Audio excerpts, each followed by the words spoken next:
Top 5 Luckiest Chinese Animal Zodiac for Burr Months 2025. Officially Burr months na at tuloy-tuloy na nga ang pagyanig ni Jose Marichan kanina as we welcome the longest holiday season dito sa Pilipinas. Sabay-sabay nating alamin kung sino-sino ang mga pinakamaswerteng mamamayagpag sa pagsalubong ng Kapaskuhan dahil for today's video ay aalamin natin kung sino-sino ang mga pinakamaswerteng Chinese Animal Zodiac for the last quarter of year 2025.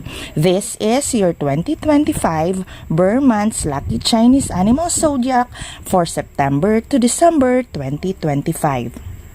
Pero bago tayo magpatuloy, please don't forget to click the subscribe button and like or share my videos kung ito inyong nagugustuhan. Would also love to extend my heartfelt thanks para sa inyong lahat na walang sawang nanonood ng aking mga videos making this channel bigger. Shout out to our top commenters recently, to Sir Buenvenido Bernardo, to Sir Alfredo Bisada, Ma'am Sherlyn Kuanan, to Ma'am Evelyn Barakea, to Ma'am Asha Cassie Manalo, to Ma'am Edin Abara, and to Ma'am Gina Lisa Pedraheta. Yes, always po nating i-claim lahat ng positivity in all aspects of our lives for us to enhance the flow of good energy, manifesting and ending inflows of blessings para sa ating lahat. And thank you so much for leaving good comments po. Na-appreciate ko po yung lahat.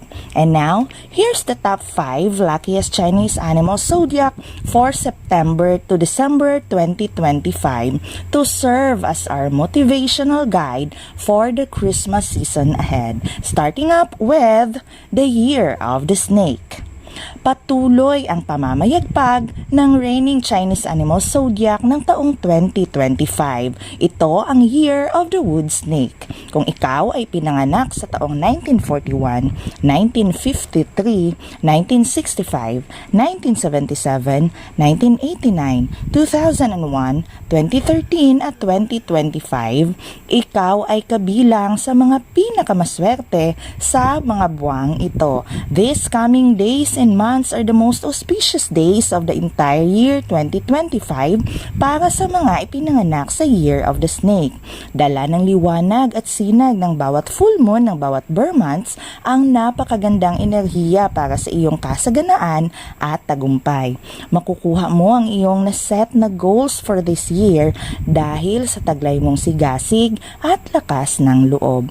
It's okay for you to take a pause on mid-weeks kung nakakapagod na. You need it to distress and breathe para maging handa ka sa magagandang balita at swerte na papasok sa iyo for the coming months ahead. Ang pagiging observant mo, Snake, ay isang napakagandang asset because these months you need to keep your eyes, ears, and heart open dahil sa dami ng opportunities na nakapaligid sa iyo. Lalo na sa mga unang linggo at araw ng mga Lunes. Mondays is an open day at kailangan mong maging proactive and do step by step with proper plans for all your errands and hustle. These things are the ingredient for your success. Ang swerte mo sa Burr months will not be spoon-feed. So kailangan mo itong work out. You need to work for it, and your lucky colors are white, yellow, and shades of green.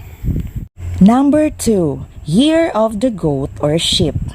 Masiswerte din sa patapos ng mga buwan ng taong 2025 ang mga taong ipinanganak sa taong 1943, 1955, 1967, 1979, 1991, 2003 at 2015 na kabilang sa Chinese Animal Zodiac na goat o sheep.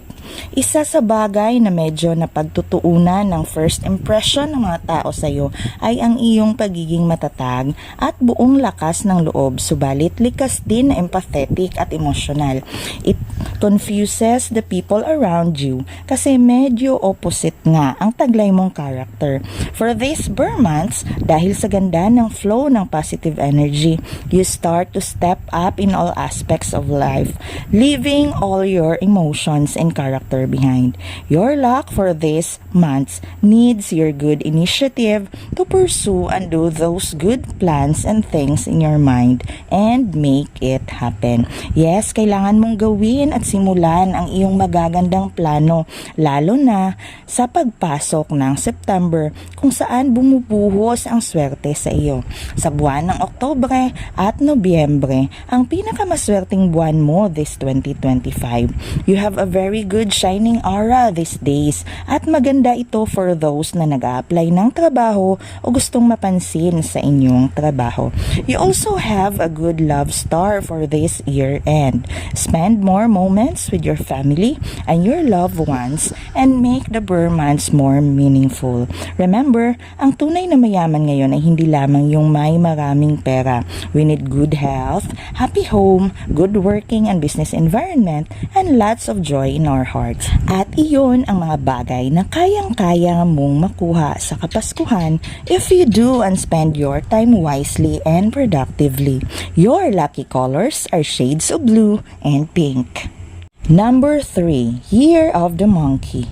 Ito ay binubuo ng mga individual na ipinanganak sa taong 1932, 1944, 1956, 1968, 1980, 1992, 2004 at 2016. Monkeys, your luck arrives for you this month at ito ay may katambal na precautions. You have to be careful not to lose sight of the goal that you set for yourself. Kailangan mo ng tamang focus. Mararamdaman mong malakas ang dating ng swerte at pera from October to December. Subalit, huwag pakampante. You need to spend it accordingly and wisely. Iwasan mong masilaw sa swerte for these Burr months upang may maipon ka for another days ahead.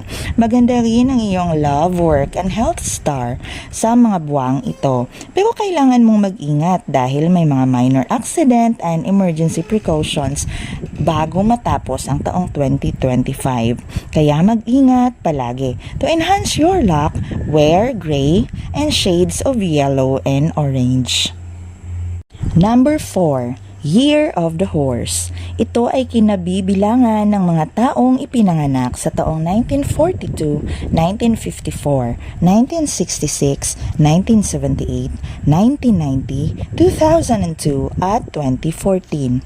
Isa kayo sa mga masiswerte sa mga buwan ng September hanggang sa Pasko.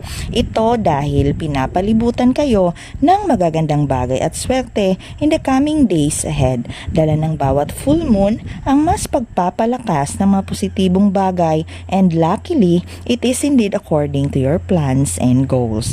The months of September and December brings a decision to your head and you will find yourself so committed and determined to it.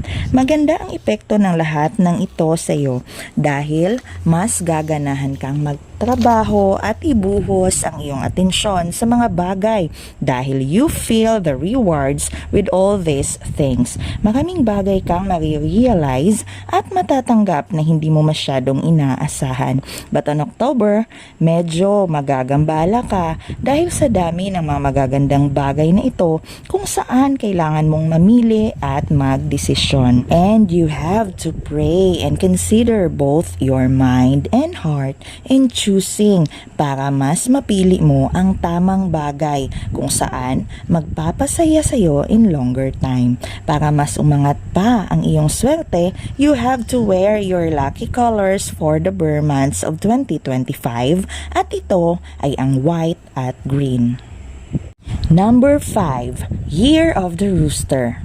Kung ikaw ay pinanganak sa mga taong 1945, 1957, 1969, 1981, 1993, 2005 at 2017, ikaw ay isa sa mga pinakamaswerte at sasalo ng magagandang balita for this Burr months. Your life feels like adventure sa taong 2025 hanggang sa mga patapos na buwan ng taong ito. Ikaw ang isa sa mga pinakamasaswerte swerte sa taong 2025 na Year of the Wood Snake. This coming months, you may be invited for travel, road trip, or some staycation and leisure. Napakaganda at napakaswerte ng mga simpleng bagay na ito for you to get out of stress and refresh.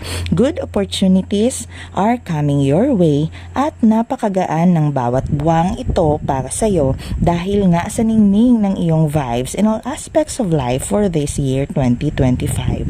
In business, mararamdaman mong maraming bagong suki ang darating at mga offers to grow your business. Grab it while your lucky star is shining brightly dahil minsan lang ang mga bagay na ito. You will be very busy yet productive by the end of the year 2025. Have some moment for yourself and gather your thoughts and ideas dahil mas makaka-enhance pa ito ng kabuuan ng inyong tagumpay at swerte sa taong ito. Mas aangat pa ang iyong swerte if you accessorize or wear something red for this Christmas season. Burr months have just started and we are really blessed to stay good and enjoy this very wonderful and joyful season with our loved ones. Kaya wag po nating kalimutang magpasalamat. Once again, it's me Gian and thank you so much for always watching.